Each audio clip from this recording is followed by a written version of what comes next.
Hello, hello, hello. Let me adjust the audio here. Alrighty. I'll only stream for about 10-15 minutes, not for too long. But I thought I'll share with you guys the type of stuff I'm working on these days. I was watching my buddy Jay Hill's video today. You can find him at, I think, just Jay Hill.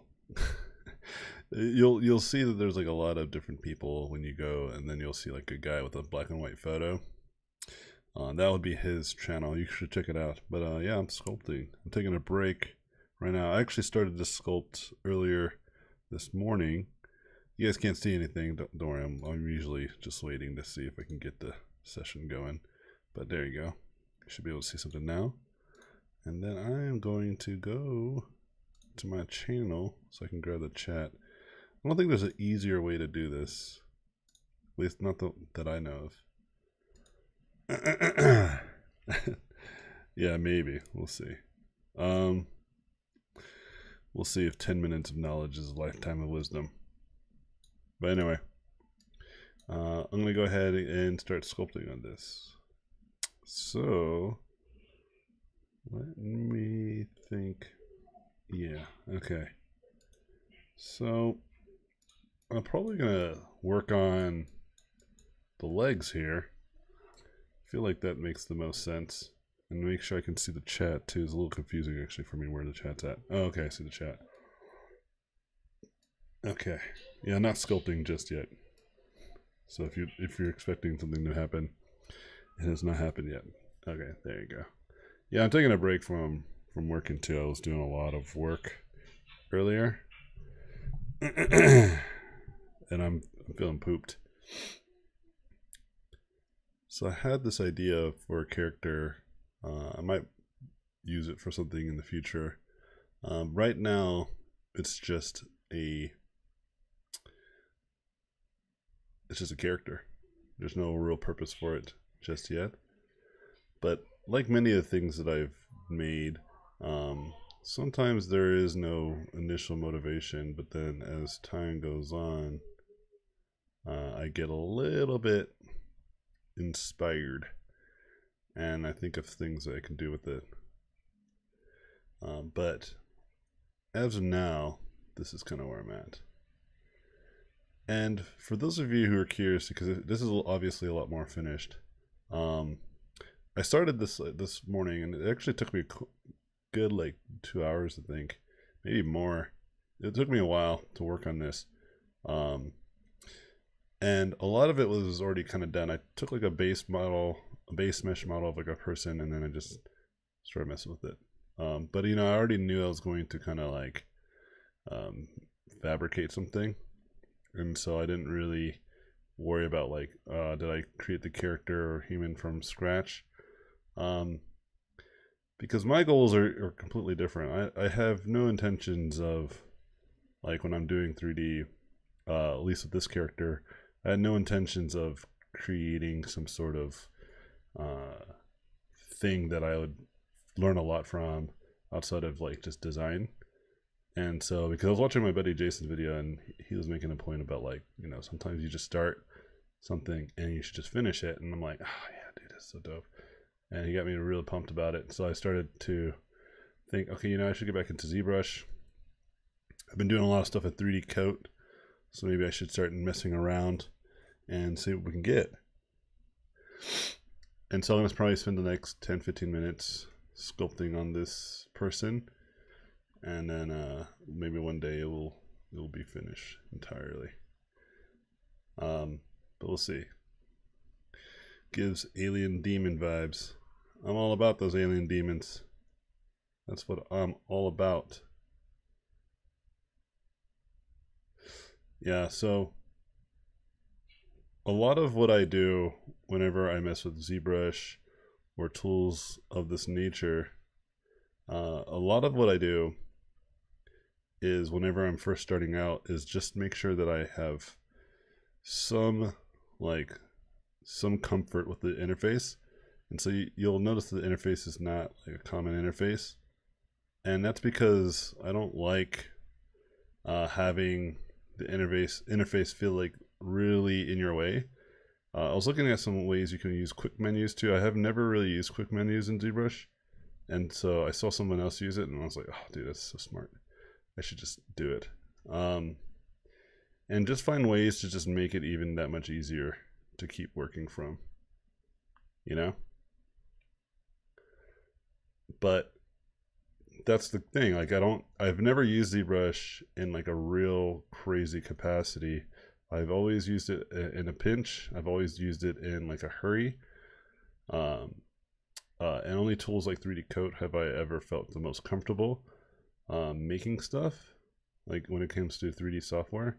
But at the same time, I was thinking to myself, like, well, that's true, but like, you know, 3D Coat isn't the only tool that I have available to me. I have all these other tools, and I should use them more. I should use them way more. And ZBrush is one of them. Like, I purchased it, and it's been a great purchase since the beginning of time, since I first even got a like my own rig and my own like my very first software. It was ZBrush. And I feel like although ZBrush is, you know, still has some things I think you can really improve upon, I've never ever really sat and gave it like a real fair shake. I've never tried to make something of really high quality. And I'm starting to think that I should try, you know? And it doesn't mean that I'll abandon other tools that I've been using, like 3D Coat, Photoshop, or anything like that. It just means I'm just trying to get better in general, just in using all sorts of tools. And so I think a lot of times people, whenever they ask me, like, you know, I want to learn 3D, what's the best tool? And I was talking to a student this morning about it. And, you know, I was telling him, like, yeah, you know, you should learn 3D. You should take some time to gain the skills, to acquire, like, the kind of thing that you, to kind of, like, acquire the thing you don't have right now. Because right now you're not the greatest of artists, but you can supplement a lot of that lack of skill with some 3D. And then in the meantime, you should be trying to get better at your 3D, of course, you know? And I think he understood exactly what I was getting at.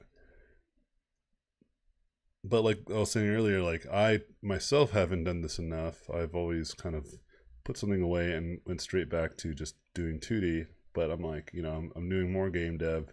I'm doing more of this like high level stuff too. It's pretty fascinating. And I'm thinking to myself, yeah, I should try to get way more into this. And so I picked up some old tutorials that I was watching in the past, like, and I'm talking about like some old ones. I try to find some of my favorite artists that I used to watch all the time when I first started out. And then I think, and then when I saw,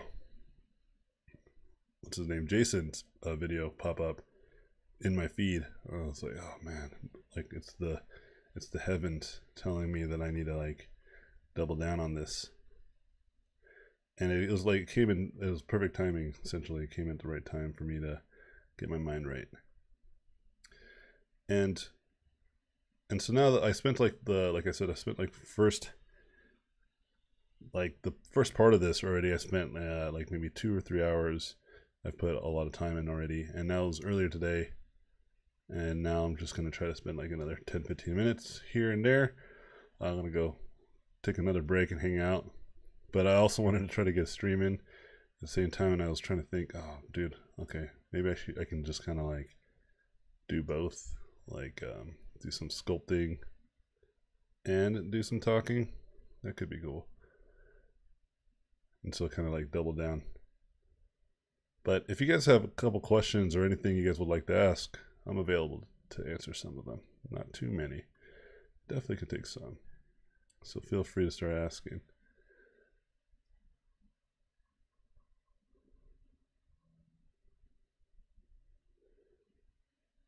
Yeah, I'm trying to think. Maybe I have to go down one more subglobe. There you go.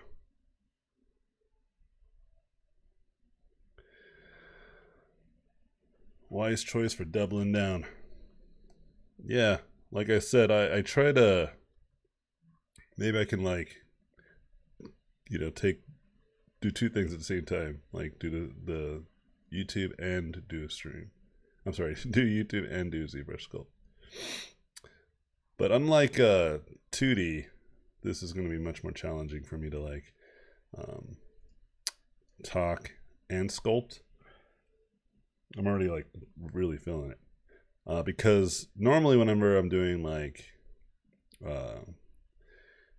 these streams and I'm just talking to you guys, a lot of times it's painting, and people really you know take notice of that. Like I'm gonna be able to paint and talk, but it's really easier for me because it's a skill that I've acquired over many years of you know doing it. But like I don't do it often with ZBrushing, and so we'll see how it goes. It's going all right. Yeah, sci-fi demon for sure. Let's try to get some more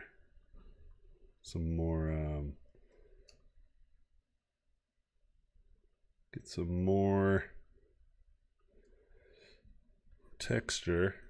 This is the last that this is. Okay, so I can get some of this kind of like mixing between like flesh and like this like hard shell that she's got.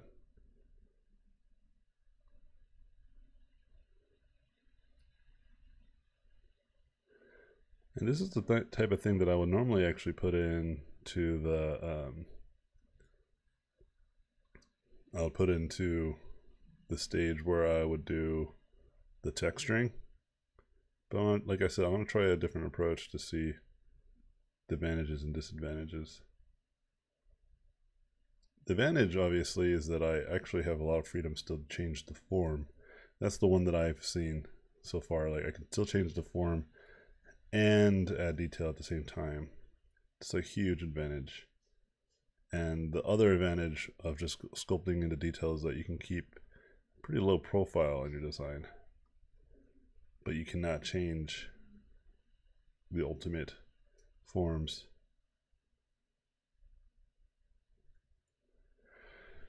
Hey, Anthony, do environment artists have an easier time switching to characters from your experience? No, I think it's pretty hard in general to switch, but oh AJ, did you use Jason's reproject with workflow from his video this morning? No, I haven't. No, I haven't tried it. But anyways, going back to the first one, no, like I think environments are really hard to get into as a character artist, and I believe the same thing is true, but in reversed for environment artists.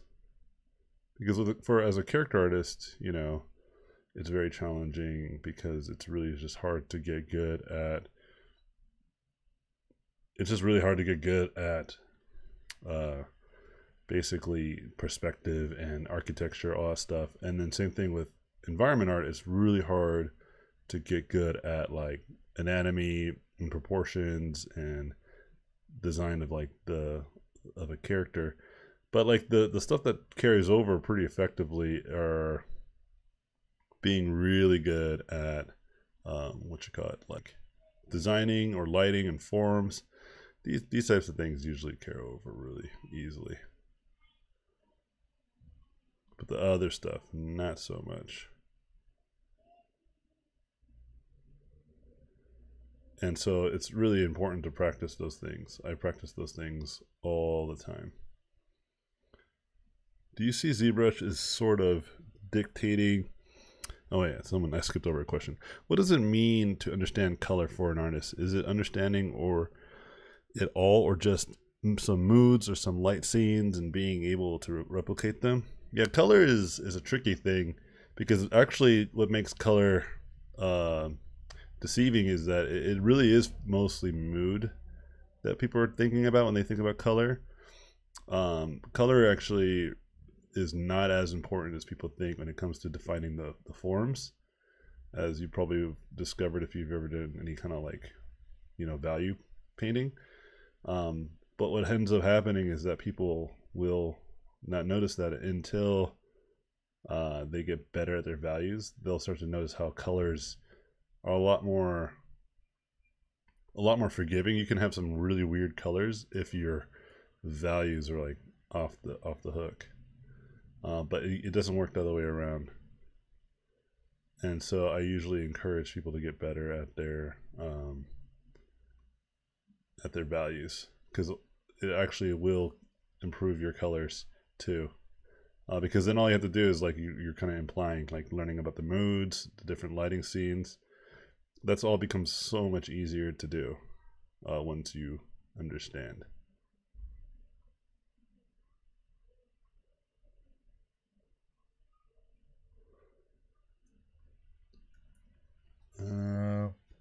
Do you see that ZBrush is sort of, oh yeah, I was reading that when I stopped, sort of dictating the direction of a character design nowadays? I see similarities between different art creations because of the ZBrush, the way ZBrush is laid out. Yeah, I would like for you to kind of elaborate, but I think I know what you're trying to get at. Like there's just like a very specific look that people get from like a specific 3D software, and I think that has a lot to do with the tool for sure. But ZBrush and many other tools are just getting so much easier to create like amazing content in, that these differences are starting to become more wider because of what you're capable of doing in such a software these days. You know, for me, I rarely use it as a creative tool, and I don't think it's because of the tool's limitations entirely. I think there was a time where that might have been somewhat true, but now it's starting to become less and less true. But you know, like doing something in 2D is so much faster, right? And that still will be true in a lot of ways. But ZBrush definitely has improved a lot of its tools. But what will happen is that people will get used to those tools and start creating, you know, very specific looking art again and again and again. It just will happen. It's inevitable. Especially when you have like places like ArtStation, where a lot of these artists are consolidated, and so the work starts to look similar, not only because the tools have very similar kind of attributes, but everybody's looking at the same artwork, you know. And I myself am trying to create stuff that I think is a little bit different these days. This might not be the best example of that, but everything else I've been painting has been getting closer to that.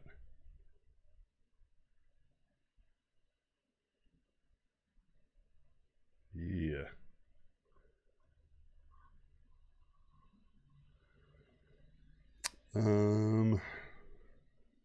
Yes, exactly. How many years did it take you to master values? Probably a few years.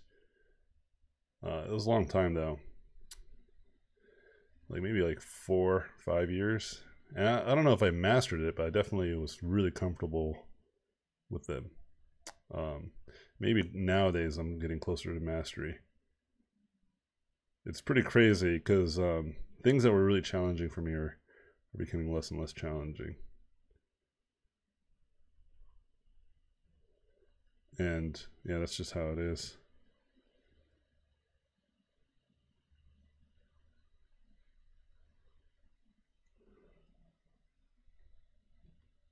Nice to see you getting into more ZBrush. Sculptors Pro really added what was needed in it. Yeah, I messed with it earlier this week and or early last week, and I love it. I love Sculptress, so this is a good addition. I'm gonna drink some lemonade, make some final touches, and call it a night, y'all. Yeah, I just wanted to hang out for a second.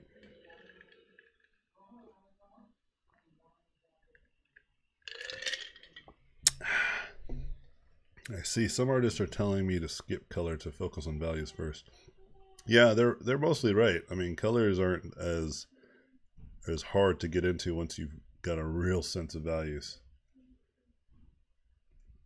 Because you can have like one environment be mostly in red and another environment mean mostly in blue, but it doesn't necessarily tell you anything entirely about that thing. For instance, like roses are red, right? But does that mean, you know, it feels the same as like a red room, but then a red room that takes photos isn't nearly as sketch? Or if you're in a concert, right, and everyone's covered in red from the red lighting, you know, this is kind of what I'm getting at about like how it's not as simple as like red is always evil, you know, because I gave you plenty of examples how you can even start to imagine, oh yeah, those definitely don't resonate as evil or royal or whatever the hell the color is supposed to represent in whatever art book you've read recently, you know.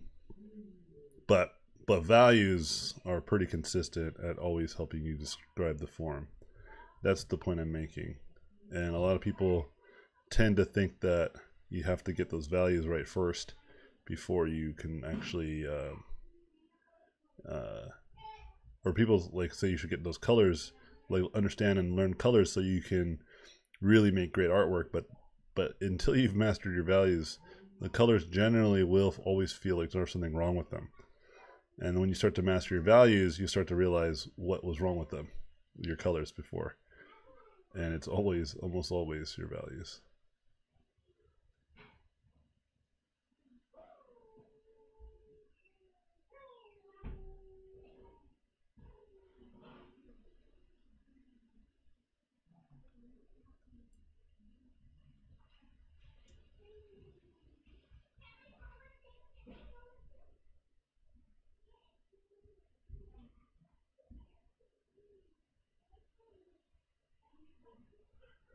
This is the part where I'm usually quieter because I'm doing stuff that requires my focus.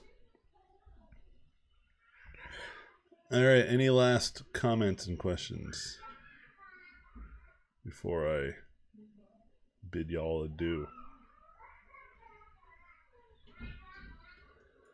Yeah, maybe I'll do a sculpt from beginning to end, but it's going to definitely be a longer stream. Yeah, because when I paint, I can just like get in and out. Like it's no big deal. But I already did my painting today, and I spent all my day painting for like work and stuff. So I'm like, well, I guess it's a nice change of pace.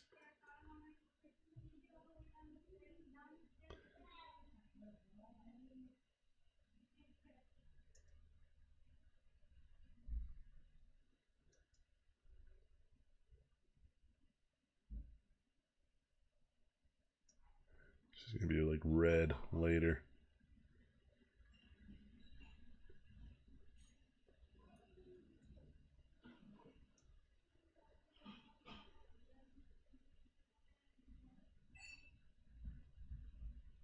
Yeah, I tried 3D coat sculpting, and it's just nowhere near as good as it needs to be for me to completely abandon ZBrush.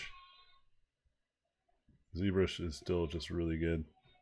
Good night, Daddy. Oh, you gonna go to bed? I'll be out in just a second, son. Just wait, okay? Tell Mama to wait. Tell her I'm gonna come out. I'm almost done. That's my cue.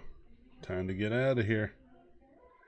Yeah, not a problem. I'm glad you guys enjoyed it. I'm probably gonna spend like another hour, but I'm gonna do it after I hang out the fams before they go to bed, and then I'll probably spend like another hour on this. You'll eventually see the completion of this, I'm sure. I'll probably share the progress of this on my art station too. Oh man, I'm tired. I did not start from a sphere. I started from a human female base just to save time. It's better to work off of anatomy that's already there for you than it is to just kind of start from scratch every single time. I think it's good practice though to start from scratch to get a better understanding of anatomy and use the tool better. But anyway, gonna go hang out with the kiddo before they go to bed. Thanks again for hanging out on the stream. I appreciate y'all, and I'll talk to you guys later.